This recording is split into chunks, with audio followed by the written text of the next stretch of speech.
Welcome back to my channel পূজার lifestyle. সবাই কেমন আছো? আশা করি খুব ভালো আছো, ভালো থাকো। অবশ্যই সবার পরিবার নিয়ে সবাই সবসময় ভালো থাকো। বাট আমরা এখন এই সিচুয়েশনে একদমই ভালো নেই। তো তোমাদেরকে আগের ভিডিওতেই বলেছিলাম যে আমি নেক্সট ভিডিওতে তোমাদেরকে বলবো অ্যাকচুয়াল প্রবলেমটা কী হয়েছে। সবার আগে তোমাদের বলে দিই, তোমার দাদার সাথে তোমরা হয়তো অনেকেই ভাবো প্রবলেম মানে হয়তো তোমার দাদার সাথে আমার কিছু হচ্ছে। না না, একদমই নয়। তোমার দাদার সাথে আমার কিচ্ছু হয়নি, আমাদের সম্পর্ক একদম ঠিকঠাক আছে, ভালো আছে। বাট যেটা হয়েছে সেটা হচ্ছে তোমার দাদার যে বাবা মানে আমার শ্বশুরমশাই, সে বড্ড অসুস্থ। 8 তারিখ তার স্ট্রোক হয়, যেটা আমরা কেউ বুঝতে পারিনি, বা সেটা সে নিজেও বুঝতে পারেনি। হঠাৎ করেই তোমাদেরকে পুরোটাই আমি বলি ব্যাপারটা। হঠাৎ করে 8 তারিখে বুকে ব্যথা করছিল, তো ভেবেছিল গ্যাসে হয়তো ব্যথা হচ্ছে, তো তার জন্য বাড়িতে এসে শুয়েছিল, ঘুমাচ্ছিল। তবে 8 তারিখ বিকেলবেলায় তাকে ডাক্তারের কাছে নিয়ে যাওয়া হয়। ডাক্তার নর্মালি ওষুধ দেয়, গ্যাসের ওষুধ দেয়, নর্মালি ওষুধ দেয়, একটা ইসিজি করতে দেয়।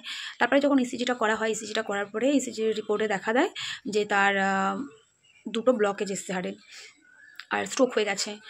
তার এর আগে মানে তোমার দাদার বাবার এর আগেও দুবার অ্যাটাক হয়েছিল, আর এটা নিয়ে 3 নম্বর অ্যাটাক হলো। তো সে মানুষটা বড্ড অসুস্থ। খুব টেনশনের মধ্যে দিয়ে আমরা দিনগুলো কাটাচ্ছি, খুব ভয়ে ভয়ে দিনগুলো কাটাচ্ছি। তো তারপরে আবার অন্য ডাক্তার দেখানো হলো, ইসিজি রিপোর্টের পরে আবার অন্য হার্ট স্পেশালিস্ট দেখানো হলো। সে আরও কিছু টেস্ট ফেস্ট দিয়েছে। অবস্থা খুব একটা ভালো নয়। দেখো, আমি সবসময় আমার শত্রু হোক মিত্র হোক, আমি সবসময় সবার ক্ষেত্রেই বলি যে বাবা মারা জানি ভালো থাকে, সুস্থ থাকে, সবার বাবা মা ভালো থাকুক, সবাই ভালো থাকুক। কারণ দেখো, কী জানো তো, আমরা সবাই জানি যে আমরা প্রত্যেকে একদিন না একদিন হারাবো, কিন্তু যখন সেই দিনটা সামনে এসে দাঁড়ায় তখন আমরা না সেটাকে মেনে নিতে পারি না। তো সেখান থেকে ওই যে বললাম আগের দিনই তোমাদেরকে যে আমরা ভ্যালেন্টাইন্স ডে খুব ভালোভাবে প্ল্যানিং করেছিলাম যে এটা করবো ওটা করবো। বাট তোমরাই বলো এরকম সিচুয়েশানে কি আর সেগুলো আসে মন থেকে? আর আসে না। একটা বাড়িতে মানুষ অসুস্থ, সেখানে আমরা ঘুরতে যাবো, ইম্পসিবল ব্যাপার। তাই আমাদের সবটা ক্যান্সেল করে দিতে হচ্ছে। আমরা ভ্যালেন্টাইন্স ডেতে আমাদের যে মৌসুমী আইল্যান্ড যাওয়ার কথা ছিল, ইভেন যে ডেগুলো আমরা একটা ডেও সেভাবে কিচ্ছু পালন করিনি। ওই ফার্স্ট দিনই যেটুকু যা করা হয়েছিল, বাট তখন তো আমরা জানতাম না। আমরা ভেবেছিলাম সামান্য বুকে ব্যথা হয়েছে, গ্যাস হয়েছে, এই জন্য হয়তো। এখন অন্য ডাক্তার দেখানো হয়েছে, সেই ডাক্তার আরও ইউরিন টেস্ট, ব্লাড টেস্ট, ইকোফিকো এগুলো সমস্ত করতে দিয়েছেন। আজকে সমস্ত টেস্ট করা হয়েছে, কালকের মধ্যে সমস্ত রিপোর্ট চলে আসবে। বাট আমরা একটু লেট করতে চাইছি না, যেহেতু দুটো হার্টে দুটো ব্লকেজ এসছে। তো সেখান থেকে পেসমেকারও বসাতে হবে। তো আমরা কোনো কিছুতেই লেট করছি না, সবটাই করতে চাইছি। এবার কালকে সমস্ত রিপোর্ট পাওয়ার পরে অ্যাকচুয়ালি যে ডাক্তার দেখানো হয় সেই ডাক্তার আবার দেখবে রোববারে। তো রোববার অবধি আমরা ওয়েট করতে পারবো না ওনাকে নিয়ে। তো আমরা চেষ্টা করবো কালকে, আমি যাবো কালকে তোমার দাদা বাড়িতে যদিও। তো কালকেই আমরা চেষ্টা করবো রিপোর্ট পাওয়ার পরে যে ওই ডাক্তার আর অন্য কোথায় বসে থাকো, এরকমটা নয় যে ওই ডাক্তার ওই এক জায়গায় একদিন বসে, অন্য অন্য জায়গাও নিশ্চয়ই বসে বাকি দিনগুলো। তো যেখানেই বসুক আমরা কালকে পুরো খোঁজ করবো, পরশু দিনকে সেখানেই নিয়ে যাওয়া হবে তাকে। যেটা যত দূর যত তাড়াতাড়ি সম্ভব আমরা সেটা ঠিক তত তাড়াতাড়ি করার চেষ্টা করছি। বাড়ির সিচুয়েশনটা মোটেই এই মুহূর্তে ভালো নয়, মনের অবস্থা আমাদের কারোর ভালো নেই। হতে পারে তোমার দাদার বাবার এটা হয়েছে ঠিক কথা, কিন্তু আমি মানুষটাকে ভীষণ ভালোবাসি, মানুষটা ভীষণ ভালো একটা মানুষ। কিন্তু ওই যে কী বলবো বলো তো, আমাদের হাতে কিছু সময় কিছু জিনিস আমাদের হাতে থাকে না, যেটা আমাদেরকে সবটাই ছেড়ে দিতে হয়। তো তোমরা ঠাকুরের কাছে প্রে করো, কারণ তোমাদের প্রে করার অনেক ক্ষমতা, মানে তোমরা যখন ঠাকুরকে ডাকো না, ভগবান শোনে। তো সেক্ষেত্রে এটাই বলবো, ঠাকুরকে ডাকো যাতে মানুষটা তাড়াতাড়ি সুস্থ হয়ে যায়, আমরা যাতে সুস্থ করে নিতে পারি ওনাকে। যার জন্য এখানে আমার ভিডিও দেওয়া, ব্লগ করা, কোনো কিছুতেই আমার কোনো মন নেই, ভালো লাগছে না। মানে দুটো যে রিলস করবো সেই মানসিকতাটাও আমার ঠিক যাচ্ছে না। কারণ জানি না, পরিস্থিতি হঠাৎ করে এতটা খারাপ হয়ে যাবে ভাবতে পারিনি, বুঝতেও পারিনি যে বাবার এরকম হবে, স্ট্রোক হয়ে গেছে, যেটা উনি নিজেও হয়তো বুঝতে পারেনি। বাট ওনার যে রিপোর্ট, যা কন্ডিশান, মোটেই ভালো নয়। ঠিক আছে, যে কোনো মুহূর্তে যা কিছু হতে পারে। তো খুব টেনশনে রাত কাটছে, ঘুমাচ্ছি খুব টেনশনে রাতে। আমি জানি না পুরো ট্রিটমেন্টটা আমরা করে উঠতে চাই, বাট সেই সময়টা যদি আমাদেরকে দিয়ে দেয়, আমরা সেই ট্রিটমেন্টটা পুরোটাই করতে চাইছি। যেটুকু যা করতে হয় আমাদের সামর্থ্য অনুযায়ী, সাধ্য অনুযায়ী, আমরা এতটুকুও ত্রুটি রাখবো না। আমাদের সর্বস্ব দিয়ে আমরা চেষ্টা করবো মানুষটাকে সুস্থ করার। বাট বাকি তো ওই যে ওপরে যে বসে আছে সে, আমি এটা বুঝি না, জানো তো, আমার খুব কষ্ট লাগে এটা ভাবতে। আমি আমার নিজের কয়েকটা মানুষকে তো হারিয়েছি, আমি জানি আমার রাতের ঘুম চলে গেছিলো সেই সময়। বাট আমি এটা বুঝতে পারি না কেন ভালো মানুষগুলোর সাথে কেন এরকম হয় বলো তো। দুনিয়াতে কত খারাপ মানুষ থাকে, তাদের সাথে কেন হয় না? সবসময় ভালো মানুষগুলোর সাথে এগুলো কেন হয়? আমি এটাই বুঝতে পারি না, ভালো মানুষগুলোর সাথে এগুলো হতে হয়। তো সত্যি বলতে আমাদের ভ্যালেন্টাইন্স ডে আর বলে কিছু আর নেই আমাদের। আমিও যে আগের দিনই বললাম, আর ভ্যালেন্টাইন্স ডেতে আমরা বেরোবো কিনা সেটা নিয়েও কোনো প্ল্যানিং নেই, কিছু নেই। বাট আমাদের এই সময় পুরো আমাদের কনসানট্রেট মানুষটাকে সুস্থ করে তোলা, তার ট্রিটমেন্ট, তার আজকেই যেমন আজকে ইউরিন টেস্ট হয়েছে, ব্লাড টেস্ট হয়েছে, ইকো টেস্ট হয়েছে, যেগুলোর সমস্ত রিপোর্ট কালকে আমরা বিকেলের মধ্যে পেয়ে যাব। আমি যাব কাল দেখতে বাবাকে, আমি এখন অবধি যাইনি, কাল যাব দেখতে। অনেকেই আসছে, পাড়ার সবাই আসছে দেখতে। বাট এরপরে কী আছে না আছে সেটা আমি আর তোমার দাদা খুব ভালো মতন জানি, যেটা আমরা দুজনকে শক্ত করার চেষ্টা করছি।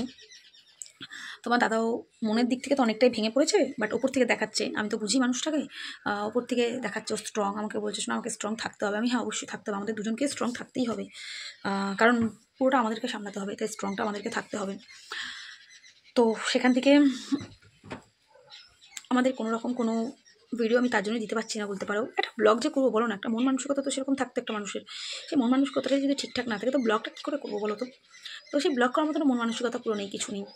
তো চলছে সবটাই, ট্রিটমেন্টও চলছে, উনি এখন হাঁটাচলা করছে, বাট উনি নিজেও জানেন না যে ওনার ভেতরে কী হয়েছে।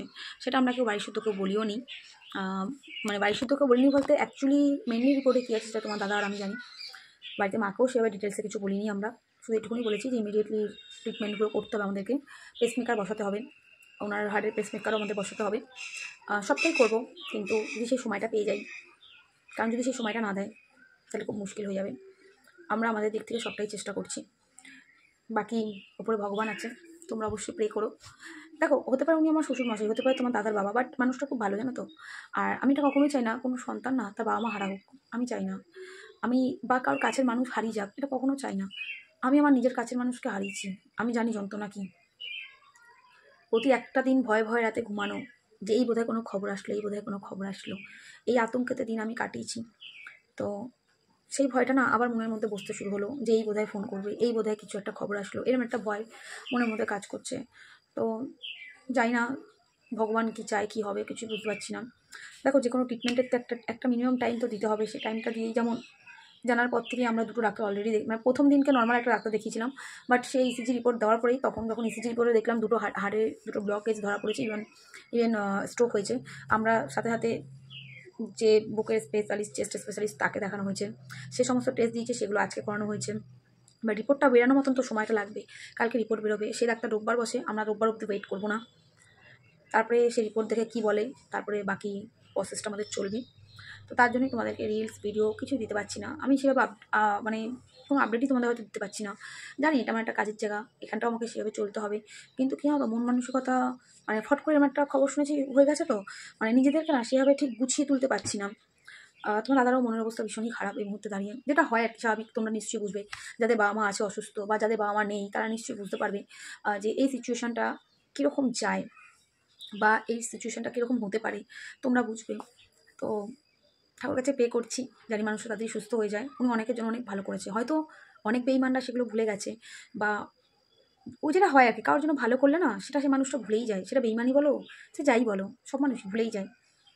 তো যাই হোক, উনি অনেকের জন্য অনেক ভালো করেছে, তো ভগবান ওনার সাথে এতটা খারাপ করতে পারে না, এটা আমাদের বিশ্বাস, কারণ উনি অনেক ভালো করেছে অনেক মানুষের।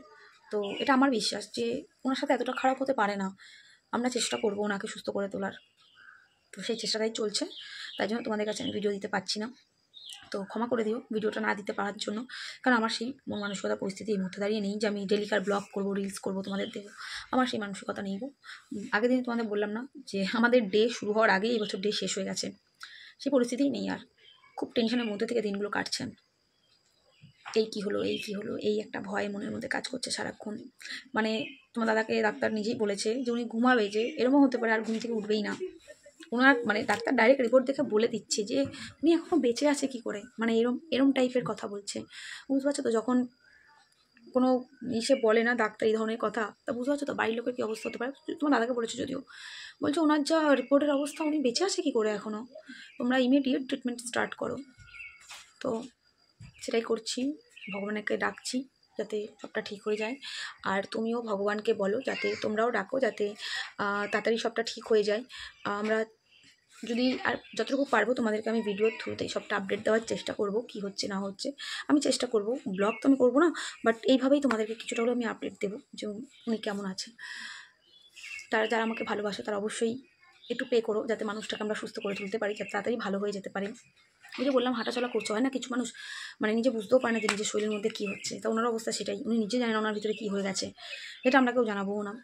আর ভাববা হয়তো অনেকে যে এখানে ক্যামেরায় বলছুন না, ওনাদের কারোর কাছে অ্যান্ড্রয়েড সেট নেই, অতএব ওনারা আমার ভিডিও দেখে না, তাই এই ভিডিওটা উনি দেখবেও না, তাই জন্যই আমি করলাম।